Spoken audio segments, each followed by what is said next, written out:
All right, so in this video, we're going to talk about polar arc length. And before we get into that, we're going to recall the parametric arc length conversation we had from a couple videos ago, where we derived the arc length formula to be the definite integral from t1 to t2, square root f prime t squared plus g prime t squared dt, where of course the x equaled the f of t and y equaled the g of t. Those were the parametric equations that we started with. This is another way of writing it, and you can see the f prime of t would just be the dx dt, and then the y dy dx would be the g prime given the y equals g of t. Now, I mentioned that because I'm going to take it a step further, and just kind of as a reference point, if let's say theta was our parameter now we would have something that looks like this, where we have our dx d theta squared plus dy d theta squared d theta. Again, nothing really different in what I've written in any of these. This is just the exact same thing using different notation, and then these two are the exact same thing using a different parameter. And again, the reason I've done this is because of the conversation is heading in that direction. So let's say we want to figure out now, given a polar equation, the arc length. So given a polar equation, let's say that we are given r equals f of theta, and we want to figure out what the arc length is going to be using what we've already discussed. Well, we could start with a parameterization, x equals r cosine theta, where r is f of theta, cosine theta. Y would then be the same thing, but sine of theta. So all I'm going to do now is pretty much follow this guideline right here, this pathway here, which will lead us into our correct formula. So the first thing I'll need is dx d theta, and so dx d theta, that's going to give us our derivative of the first times the second, plus derivative of the second back times the first, so that's going to be a minus f of theta sine of theta. I'll then need my dy d theta, so dy d theta, derivative of the first times the second, plus derivative of the second back times the first, gives us this guy here. All right, so as you can see, next we'll have to square both of those. So as I square both of those, I am going to go ahead and do this vertically now, because my next step would then be to add them together, and on a screen like this it just makes more sense. It's going to be easier to follow.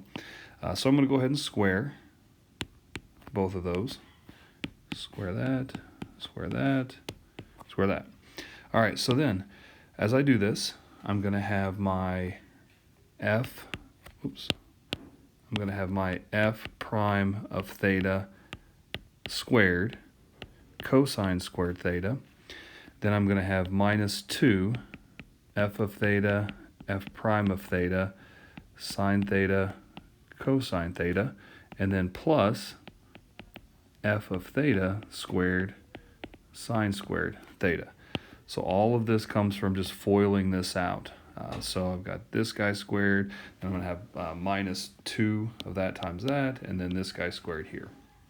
All right, and then I'll do this one underneath it, and you'll see it's somewhat similar to where we have now f prime theta, it's a prime there, squared, sine squared, and then plus 2 f of theta, f prime of theta, sine theta, cosine theta, and then plus f of theta squared, cosine squared of theta.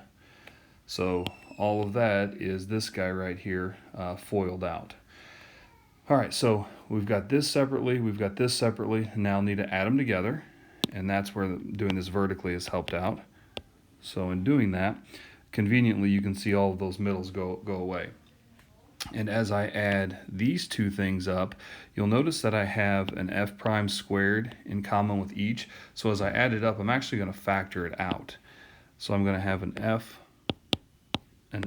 prime of theta squared factored out, and then I'll have a cosine squared theta plus sine squared theta, and you might see where that's going already. And then over here at the end, I'll do the same thing. F of theta squared is going to be factored out, then I'll have a sine squared theta plus cosine squared of theta. and both of those are 1. So it really just leaves me with f prime of theta squared plus f of theta squared. Now, that notation is a bit ridiculous to pay close attention to, so we're going to convert back into something a little bit easier to see. But do note that I am going to need to put a square root on top of that, and I will follow it with a d theta. But converting the notation back, we can see that r equals f of theta. So I'm actually going to write this as this guy here as an r squared, and this guy here as a dr d theta, then squared.